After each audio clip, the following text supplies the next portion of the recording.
Sandy Rios in the Morning on American Family Radio. Mr. Vindman, you testified in your deposition that you did not know the whistleblower. Ranking member, it's Lieutenant Colonel Vindman, please.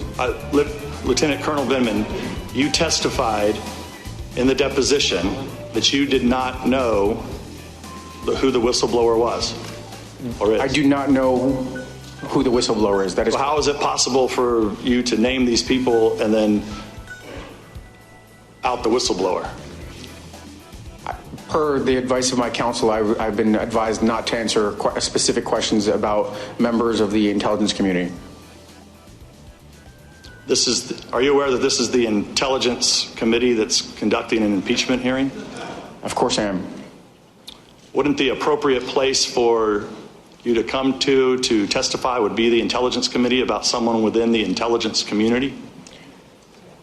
Ranking member, per the advice of my counsel and the instructions from the chairman, I've been advised not to provide any specifics on who I have spoken to inside the intelligence community. What I can offer is that these were properly cleared individuals, or was a properly cleared individual with a need to know.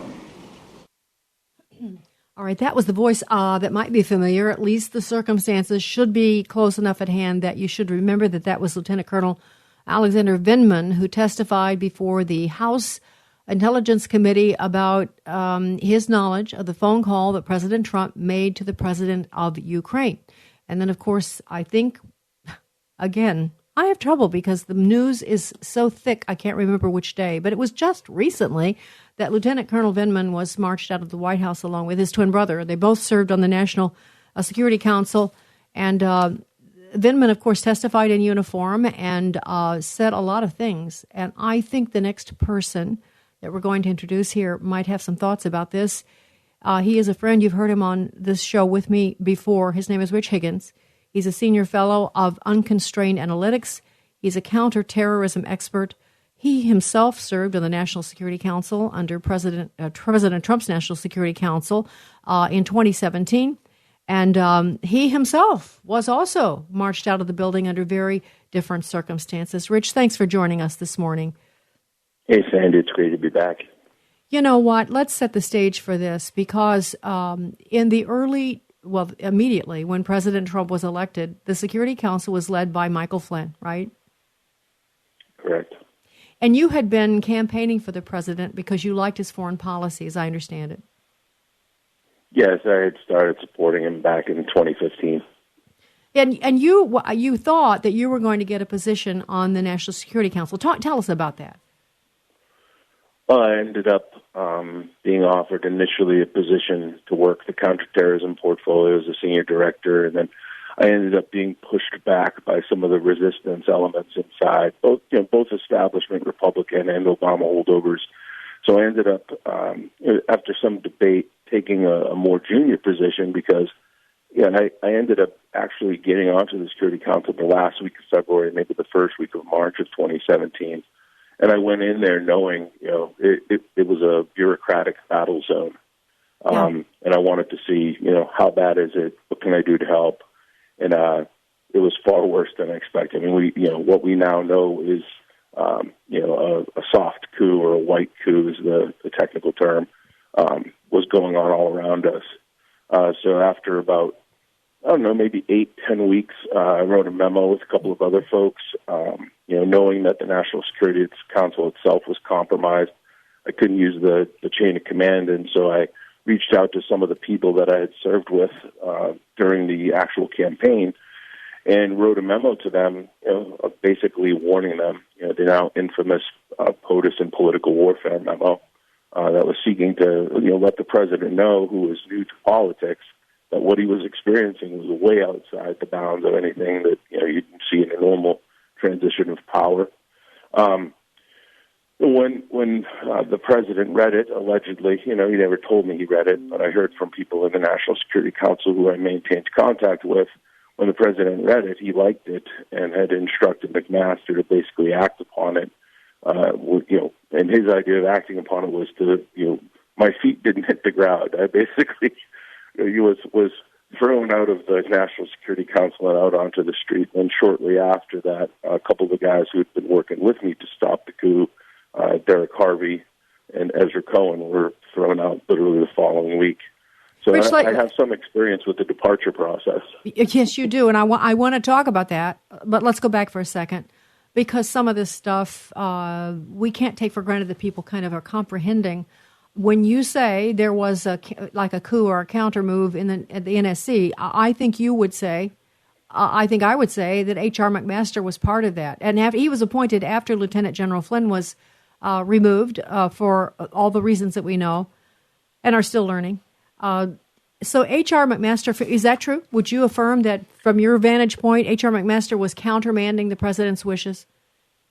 Oh, absolutely. I mean, I think, you look at the removal of Flynn. I mean, I know you're married to a former FBI agent.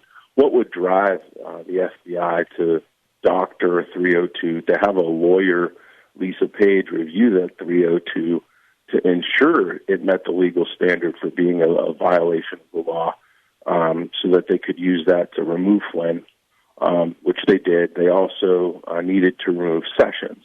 Now, there's a lot out there about Flynn being removed because he was going to audit the intelligence community or something like that.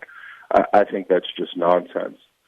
It was a tactical decision as part of an operation that drove them to do that. They knew they needed to get the Attorney General out of there and the National Security Advisor out of there because they were two people in the chain of command that would have had oversight of the FISA and the surveillance. So those guys needed to be removed so that they could maintain spying on the president. All right, so you've got two things, at least two things going on. You've got spying on the president, which pretty much, you don't have to convince people of that now. By the way, I just talked to Cheryl Atkinson yesterday, speaking of being spied on, and they were employing the same tactics on her that they did on the president, but that's another story. So you have this spying on him, but you also have an undermining of his policies. And so describe that, Rich. What are we talking about? I think, the simplest way to describe it is the communications flow was inverted. You basically had the institutions telling the president what he could do. And General McMaster saw his job as taking from the institutions and then giving to the president what he was allowed to do, the guardrails, if you will. Whereas, in a normal relationship with your security advisor, you as the president are going to issue your commander's intent, and the National Security Advisor is then going to work with his staff to help drive that policy down into the interagency staff and the various cabinet level departments, so as to be able to fulfill those objectives, which were the objectives voted upon by the American people. We didn't see that. Things like withdrawal from Afghanistan weren't really even seriously considered, and so. There was I'm not exaggerating. I mean, there were less than 10 people on the National Security Council that supported President Trump's agenda, and everybody else was either a partisan leftist remnant from the Obama administration, or just normal people just kind of watching the political fray go on around them, who tended to default to their institutional guidance. So we were fighting an uphill battle. I famously described it to Bannon and Flynn during the period right after the election win, that we were going into Omaha Beach, and they didn't believe me. But I had served in both the Bush and Obama administrations. I knew how calcified the bureaucracy had become and what we were actually up against. So there were lots of warnings to the president about McMaster. There were lots of people trying to get the word to him that he was being undermined in many, many, many ways. And the National Security Council was probably one of the worst or most egregious examples. And yet McMaster stayed for a long time, but finally he was removed. I know the president, as far as I know, Rich, the president actually did read your memo, but this stuff kept happening. And so do you feel, I want to talk, I'm not through talking about this, but this is a question that occurs to me. Do you feel that the National Security Council has been reconfigured enough to actually do what the president wants it to do now, or to give him good advice, trustworthy advice? I think Robert O'Brien has made a lot of, really net positive steps. I'm still concerned about what's going on there. I still think it's too big. I mean, John F. Kennedy went through the Cuban Missile Crisis with a National Security Council of 12 people. it's just become this bloated bureaucratic thing that exists only under the executive office of the president. I mean, if the president wanted to, he could dissolve the National Security Council today with a memo. There's no legislative or statutory requirement to even keep it. So if it's not serving his interests, and that may be the next step down the road. I think we all owe, Robert O'Brien a chance to see if he can bring it in line. Certainly removing 70 people, getting rid of the Vindmans. Apparently they've ferreted out now anonymous. That's all good news and steps in the right direction, but it remains to be seen. I'm curious, did you serve with the Vindman brothers, or did they come later? They came after me. They came in 2018. I think it's very odd that two brothers, both of Russian ethnic backgrounds, showed up there at the same time. I mean, their other brother was married in Moscow. Just a lot of weird stuff that surrounded them. I was talking to a security officer I know, and he had been stationed, in Eastern Europe, and knew of Alexander Vindman because he was a walking security violation. I'm told that he had 15 security violations in his 2 years when he was in Moscow. Now, if that's true, that's actually surreal because, the normal State Department policy is 3 security violations and you're out. So there's a lot of weird stuff going with Mr. Vindman, and, that remains unexplained to this point. Boy, it surely does. And was it McMaster? I don't know if you know this. I'm just curious. If you do know, who appointed him? The Vindmans. Was it McMaster? I don't know. I mean, I think McMaster was still there at the time. He came in around about the same time that Bolton came in. I'm just not sure, Sandy. Yeah. All right. So now just a practical question. As Vindman was testifying, and I'm sure you're watching it in some form or fashion, Rich, he's sitting there in his uniform and he's talking about a presidential phone call, which is top secret, that he was assigned and tasked to listen to between another world leader. And he wrote some memo about it. It was almost as though it was the worst thing he'd ever heard. It was horrible. He was frightened. He was concerned. These are my words. I can't remember his words. He was, in a turmoil. It was such a traumatic thing. And he rushed right actually to the whistleblower, who we believe is Eric Ciaramella. He did not go to his supervisors, as far as I know. Did you track all of that so that you could correct me or add to that conversation? Right. I mean, Sandy, I'll simplify it for your listeners. It was an operation conducted against the president. There were suspicions because this was, remember, the July phone call, the July 2019 phone call was 3 months after the initial phone call with Zelensky when he won the election. And shortly after that first phone call with Zelensky, media leaks started coming about, Trump was making deals with Zelensky and so on and so forth. But the roots of those stories never got, they never actually got any traction. So then 3 months later, when this next phone call takes place, all of a sudden, there's now a whistleblower, the intelligence community IG doctors the form. You have Adam Schiff jumping on board, running this, just shredding the Constitution in front of all of our eyes with the secret testimony and secret witnesses, and it was just unbelievable. I mean, they were doing to the Constitution and due process what Nancy Pelosi did to the State of the Union speech. I mean, they were literally just shredding it in front of our eyes. I couldn't believe watching it happen. But the point being, it was an operation from the very beginning by the same people who had conducted the coup initially, primarily from the Department of Justice's National Security Division. And Mary McCord and Michael Atkinson and Ciaramella, all of whom were involved in the first phase of the coup, now found themselves involved in this part of the coup. Ciaramella is the Forrest Gump of all these events. I can't believe the way that the Republicans are playing this, to be honest with you. Eric Ciaramella was involved in the Ukraine. He was the National Security Council lead on the Biden thing. He was involved in the spying on the campaigns. He was suspect in leaking the presidential telephone transcripts. He was brought into the front office. He's cited in the Mueller report as being the source of the Putin directed the firing of Comey narrative in an email he sent to John Kelly in May of 2017. After he finally departs the National Security Council, because the Mueller special counsel had been stood up, my belief, he thought he had done his job and Trump would be removed.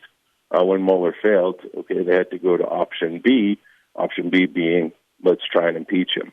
So, if you look at it from sort of a tradecraft operational perspective, it's very clear what's going on here. And unfortunately, to date, we just haven't seen the counterintelligence, counter-operational type response that's necessary. Well, you just said something that really caught my ear because it's something I wanted to talk to you about. You say Ciaramella was briefing John Kelly, which morphs into this John Kelly finally letting loose on President Trump after having, held his confidence. He was chief of staff. And he says Vindman was blameless and simply following the training he'd received. So now Vindman's connected to Eric Ciaramella. Now you say John Kelly was getting briefed by Eric Ciaramella. I'd like your comments about John Kelly's speech, his public statements now, and his potential involvement in this. Plus, Rich, I want to morph into something that's you've spent so much time tonight is the debate in Las Vegas among the Democratic candidates. And you were the one tracking that horrible, brutal killing of 58 people at a concert and injuring of several hundred others. And I want to talk a little bit about what you think happened there, if you don't mind. Sandy Rios in the morning on AFR Talk. Sandy Rios back with you. Rich Higgins is my guest. He's a senior fellow for Unconstrained Analytics. He's a counterterrorism expert. It's always fascinating to talk to Rich. And by the way, I did not say, he has told his story in the Wall Street Journal. It's titled, "The White House Fired Me for My Loyalty." And we'll put that on our Facebook page so that you can refer to it and tell your friends what we're talking about today. Rich, before we go to the debates in Las Vegas and just Las Vegas and your background in investigating what happened there, I want to talk about John Kelly just for a second more. He's the chief of staff. He's a former Marine general. And now he's, talking. Yeah, like talking. In fact, he said in this speech, it was a 75-minute speech, he said that Vindman is blameless and was simply following the training he'd received as a soldier. He said he did exactly what we teach them to do from cradle to grave. He went and told his boss what he heard. He talks about an illegal... when Vindman heard the president tell Zelensky he wanted to see the Biden family investigated, that was tantamount to hearing an illegal order, Kelly said. We teach them, don't follow an illegal order, and if you're ever given one, you'll raise it to whoever gives it to you that this is an illegal order, and then tell your boss. I just love to know your thoughts about Kelly speaking out like that and those statements. All respect to General Kelly. He lost his son in Afghanistan. I'm not gonna question, his patriotism, but I have to question his politics here. I mean, anytime somebody uses words like blameless, in absolutes like that, I immediately begin to question their motives. He's stating some untruths there. Number one, he did not tell his boss or use the chain of command. That was one of the major issues that his direct supervisor complained about under oath. We have all seen the transcript. Even if it was alluded to that the president did hope to have an investigation opened on Biden, perhaps it was because he knew how corrupt Biden actually was. And the irony is not lost on me that, Joe Biden is now carrying the corrupt bag for the Democrats, and Hillary Clinton, the El Chapo of corruption, it continues to just skate on by. I think there's a lot going on behind the scenes here. I think General Kelly has to elaborate a little bit more fully on specifically in Section 2 of the Mueller report, footnote 468, which shows that Eric Ciaramella was communicating with General Kelly when he was the Secretary of Homeland Security about meetings in the Oval Office. That is highly unusual and certainly outside the chain of command. And it appears to be, at least from the footnote, where the Putin directed the firing of Comey narrative was originally born. And we saw what that put the country through. I think there are a lot of people who have sort of these glass houses and these icons of, generals and these institutions like the FBI.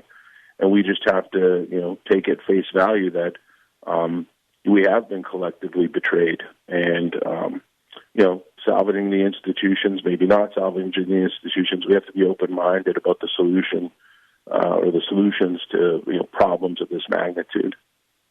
Yes, and that's why I think at least there's some encouragement in the president beginning to clean house a bit. And finally, honestly, Rich, I think you would agree to have him finally listening to people that are actually his friends about the people around him who are not serving him well. It's taken a long time to get that message to the president. He's been actually very forgiving, too forgiving, and a lot of damage has been done. So anyway, I want to transfer the conversation just for a second. I think it's ironic that you're my guest today, and that the debate tonight for the Democrats is taking place in Las Vegas. And Las Vegas, of course, conjures up a horrible event that happened there in October of 2017 when a shooter known as Stephen Paddock, rented a room in a high-rise hotel and opened fire and murdered 58 people at what's called the Route 91 Country Music Festival. And, Rich, as a result of that, I'll just say what probably people know. I would say this. We know that it seems as though most of the people there, it was a country western concert, were conservatives, probably politically. And we also know that Stephen Paddock, suddenly the investigation went silent. It went silent for weeks and months, maybe even a year. They kept telling us they didn't know hardly anything, and they would eke out bits of information.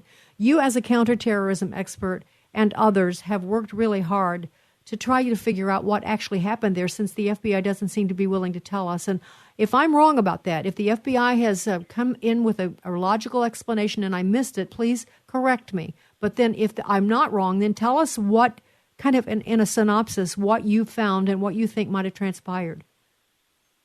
Well, I think the most important thing for your listeners to know is that there are still good guys in the FBI, and but they're repressed. And they're certainly not selected for promotion past the GIS 14, 15 level.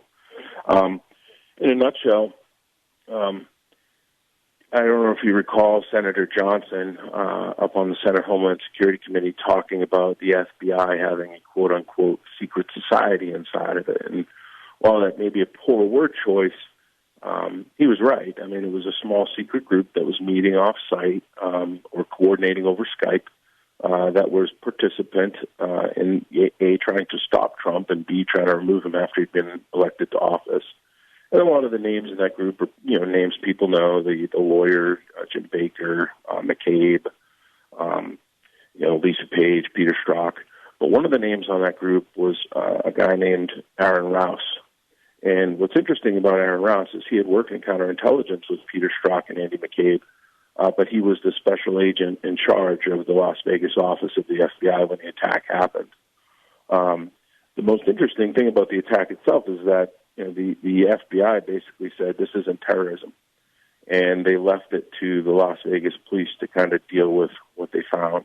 The dead guy in the room, the 58 people laying dead on the field. Kind of case closed. Despite the fact that ISIS had issued in the summer prior to the attack 2 warnings that they were going to attack Las Vegas, and despite the fact that after the attack, ISIS claimed it 4 times, and oddly, the Antifa group out of Melbourne, Australia, also claimed the attack. Doing some basic research with other guys I know across the counterterrorism community, we just started monitoring open source information, and we found some very, suspicious individuals who had been in Las Vegas at the time of the attack, and some of them had conducted interviews on television in Australia, closely affiliated with leftist causes, and never were even interviewed by the FBI, despite public statements claiming they were on the 32nd floor at the time of the attack, had snuck out through a kitchen, hid for 3.5 hours, but then disappeared for 5 days on social media. And these are individuals that are, currently loose inside the United States and still have not been interviewed by the FBI. It's really a remarkable sequence of events that, there was some debate as to, he just won an attack and it's really about the weapons. In counterterrorism, one of the absolute truths, and I've done counterterrorism for almost 30 years, Sandy. It's kind of like the cops. In the target is the motive. And it was military and police appreciation night at the end of a 3 or 4 day country music festival in the town of Trump's largest donors, Sheldon Adelson and Steve Wynn, who'd been the RNC finance guy. If it walks like a duck, it's quite clear to me what that was. Well, now you have... Go ahead. Well, I just wanted to point, this is from a layman's perspective, Steve, because you know so much. Rich, I was just reading Stephen Paddock's name. Rich, you know so much that sometimes maybe it's hard to step back, but from an obvious perspective, just the silence, the quick declaration that it was not terrorism was such a red flag to me. And then the silence over Stephen Paddock, the mystery, the inability to find out very much about him, how things were just shut down. There were just some blatant holes. Well, two other data points for your listeners. One is that the FBI, normally a field office would control an investigation like that, or and if additional resources were required, for example, it had been an ISIS attack, headquarters in Washington would surge additional resources into the area. You didn't see that happen in this case, except for the forensic evidence recovery team. The other thing that's interesting is the immediate actions after the attack were to have operational control of the response brought up to the 7th floor at the Hoover Building in Washington, D.C., which is highly unusual. And you find yourself asking, what is going on here? And again, the absolute silence from Congress, the absolute silence and oversight. And then 2 or 3 weeks ago, I saw it was picked up by, I believe, the New York Post. Stephen Paddock's girlfriend, the one who he'd given money and sent off to the Philippines or whatnot. Now, recall, she's also Australian. She was arrested in New Zealand carrying a fake weapon. And it just warped up on the radar screen quickly and then went back underground. But it's very important to note the Australian Antifa connection to the Vegas attack. And one of the principal suspects that I would say is certainly a person of interest, if not an outright suspect, is from Melbourne, Australia. Arlu Danley is from Australia. There's just a lot of loose ends that haven't been investigated. I'm not saying I know what happened. I'm saying nobody knows what happened because they never why don't we know? it. And I'm asking, why don't we know? Why don't we know? Why didn't they get to the bottom? That was a horrific killing, a slaughter. And why weren't the powers that be more concerned? And Rich, I think the other incriminating thing is that somewhere around that time, and I'm sorry I don't have the date in front of me, there was that attempted mass shooting in Alexandria, Virginia, of the Republican congressman. Steve Scalise was nearly mortally wounded. Everyone will remember that, I hope, although it didn't really get all that much press. The FBI did a press conference after that, after they'd come to their conclusion. And I watched that live, Rich. I'll never forget it. And the agent in charge was so very smug and assured us that, maybe there was some problems at home with the shooter. We can't possibly know motive. And he was very arrogant and very dismissive.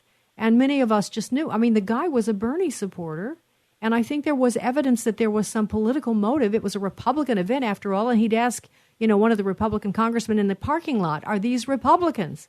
And yet nothing was made of that. So there was this climate of distrust, I'll say, from me toward the FBI, was the way the FBI was handling a lot of things, not the least of which was the president's matters and affairs. So I think that's another incriminating fact.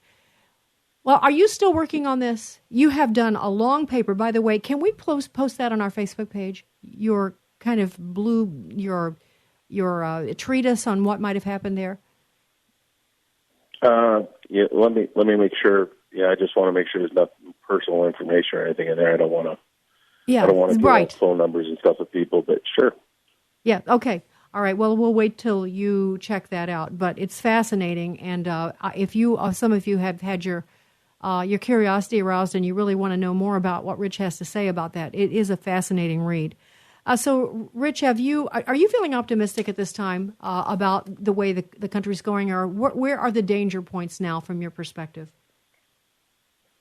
I have to be honest with you. I think President Trump is doing a fantastic job.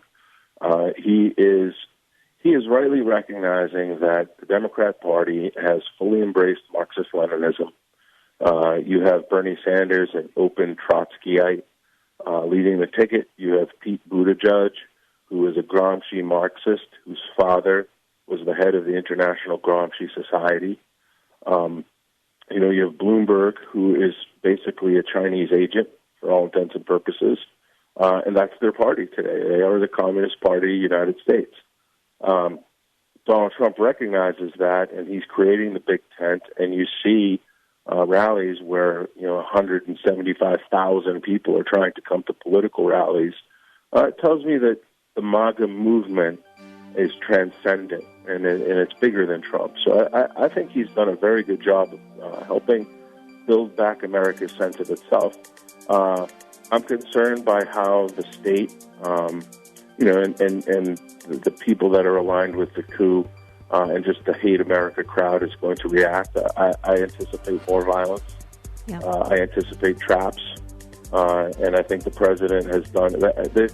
I don't know what happened in the past month or two with the president, maybe the impeachment ending, but even before that, he is on message, not just president from a political standpoint. He's on message, and he's making these personnel decisions that, candidly, we've been waiting for 2 or 3 years. I know, Rich, I have to interrupt you. Because we're ending, but interesting, a great ending, encouraging, and thank you, Rich, for all that you've done to serve this country. Rich Higgins, Senior Fellow, Unconstrained Analytics. Sandy Rios in the Morning, AFR Talk.